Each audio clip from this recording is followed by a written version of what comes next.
आप देख रहे हैं रुद्रा समाचार। इस वक्त की सबसे बड़ी खबर मिडिल ईस्ट से आ रही है, जहां अभी जंग खत्म हुई है या नहीं, यह सवाल पूरी दुनिया के सामने पंख पसारे खड़ा है। और इसी बीच ईरान के सुप्रीम लीडर ने एक ऐसी सीधी लकीर खींच दी है जिसने अमेरिका और ख़ास तौर पर डोनाल्ड ट्रंप के तमाम दावों पर एक तरह से ब्रेक लगा दिया है और साफ कर दिया है कि जंग किसी की मर्ज़ी से नहीं बल्कि ईरान की शर्तों पर ही ख़त्म होगी। और अगर शर्तें नहीं मानी गई तो यह जंग रुकने वाली नहीं है बल्कि और आगे बढ़ सकती है। और यही वह बयान है जिसने पूरी दुनिया की राजनीति में हलचल मचा दी है, क्योंकि अब तक जो नैरेटिव पश्चिमी मीडिया के जरिए फैलाया जा रहा था कि ईरान कमज़ोर पड़ चुका है, ईरान घुटनों पर आ गया है, ईरान के अंदर दरार पड़ गई है, ईरान के अंदर कुछ नहीं है, ईरान का नेतृत्व बढ़ चुका है, वह पूरी तरह से सवालों के घेरे में आ गया है। और ईरान ने यह दिखाने की कोशिश की है कि न केवल उसकी राजनीतिक इच्छा शक्ति मजबूत है बल्कि उसकी सैन्य ताकत भी पहले की तरह कायम है। और इसी के साथ यह भी कहा गया है कि जंग अमेरिका ने थोपा था और इसे ईरान ही बंद करेगा। ईरान ने सिर्फ अपने बचाव में कदम उठाए थे, अब जब बात जंग को ख़त्म करने की हो रही है तो उसकी शर्त भी ईरान ही अब तय करेगा कि वह किस बिंदु पर यह कहानी को पलटेगा और किस शर्त पर ईरान अब जो है कि अब युद्ध बंद करेगा। अमेरिका का यह दावा पूरी तरह से झूठा साबित हो रहा है, जो कह रहा था कि युद्ध अब बंद हो गया है। अमेरिका हालांकि बार बार कह रहा है कि बातचीत चल रही है और जल्द ही कोई बड़ी डील होगी, वहीं दूसरी तरफ ईरान लगातार ही इस बात से इनकार कर रहा है और वह औपचारिक बातचीत के बारे में ही बात कर रहा है। उसने अब साफ तौर पर कहा है कि जब तक सुप्रीम लीडर की मंजूरी नहीं होगी तब तक किसी भी तरह की बातचीत अब संभव नहीं है।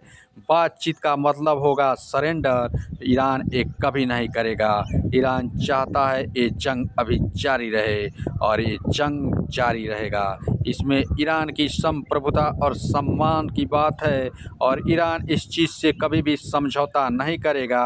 और यही वो बात है जो अमेरिका के लिए सबसे बड़ी चुनौती बनकर सामने आ रही है, क्योंकि अब तक अमेरिका के रणनीति यह मान रहे थे कि ईरान झुक जाएगा, ईरान दब जाएगा, ईरान लुट जाएगा, लेकिन ऐसा कुछ भी नहीं हुआ। इसी के बीच डोनाल्ड ट्रंप ने फॉक्स न्यूज़ को दिए इंटरव्यू में दावा किया था कि ईरान डील करना चाहता है और 5 दिन के अंदर समझौता हो सकता है। और उन्होंने यहाँ तक कह दिया कि हालिया बातचीत में 15 मुद्दे पर सहमति बन जाएगी। हालांकि इन मुद्दों का अभी तक कोई खुलासा नहीं किया गया है और उसमें यह भी कहा गया है कि इसी के चलते ईरान के पावर प्लांट पर हमला कुछ दिनों के लिए टाल दिया जाएगा। लेकिन जैसे यह बयान सामने आया, ईरान की तरफ से इसका खंडन कर दिया गया और कहा गया कि यह पूरी तरह से झूठ है और तेहरान और वाशिंगटन के बीच इस तरह की कोई बातचीत नहीं है।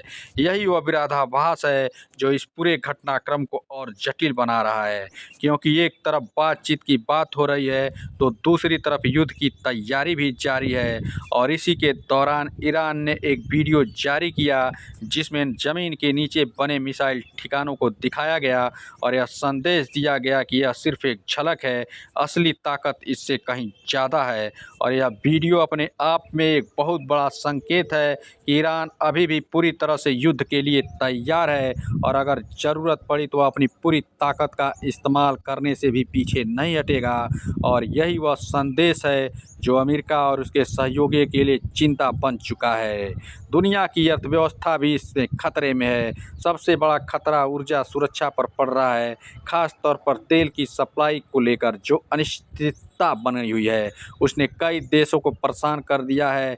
और इसी वजह से कई देश इस कोशिश में लगे हैं कि किसी तरह इस जंग को रोका जाए। और इसी क्रम में पाकिस्तान, तुर्की और मिस्र जैसे देशों के नाम भी सामने आ रहे हैं जो कथित तौर पर मध्यस्थता की कोशिश कर रहे हैं। हालांकि इन खबरों की आधिकारिक पुष्टि तो अभी तक नहीं हुई है, लेकिन यह जरूर दिखाता है कि अंतर्राष्ट्रीय स्तर पर इस जंग को लेकर कितनी चिंता है। और इसी बीच भारत की भूमिका को लेकर भी सवाल उठने लगे हैं और विपक्ष की तरफ से राहुल गांधी ने भारत में भी सीधे तौर पर नरेंद्र मोदी की विदेश नीति पर सवाल खड़े किए हैं और कहा है कि भारत की साख को कमज़ोर होना हम नहीं देख सकते और भारत इस समय बड़े वैश्विक संकट में है और इसका कोई स्पष्ट निसारण नरेंद्र मोदी जी बताएं नज़र और इसका स्पष्ट भूमिका निभाता हुआ नज़र भी नहीं आ रहा है। और यह आरोप भी लगाया गया है कि भारत की विदेश नीति पूरी तरह से अमेरिका और इजराइल के प्रभाव में काम कर रही है। हालांकि सरकार की इस तरफ से इस आरोपों का जवाब दिया गया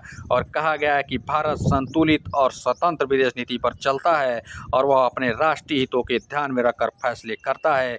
लेकिन इसके बावजूद यह बहस जारी है कि क्या भारत को इस मुद्दे पर और सक्रिय भूमिका निभानी चाहिए थी या नहीं।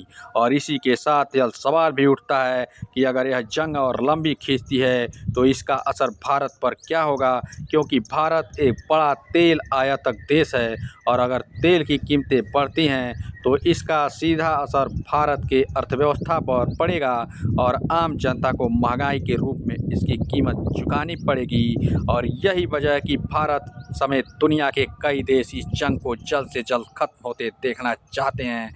लेकिन सवाल यही है, क्या यह इतना आसान है?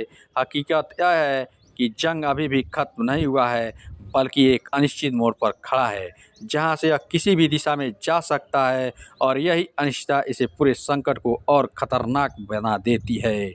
और यह जंग अब बड़े स्तर की ओर दिखाई देने लगा है और इसमें और भी देश शामिल हो सकते हैं, जिससे स्थिति और गंभीर हो सकती है।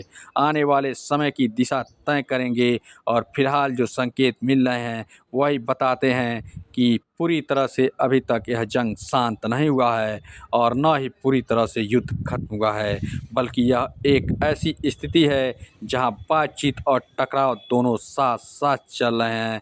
अब फिलहाल पूरी दुनिया की नज़र इसी पर टिकी हुई है कि अगला कदम क्या होगा, कौन सा पक्ष पहले झुकेगा या फिर कोई रास्ता निकलता है जो दोनों के लिए स्वीकार हो। और इसी के साथ हम इस खबर पर लगातार नज़र बनाए हुए हैं।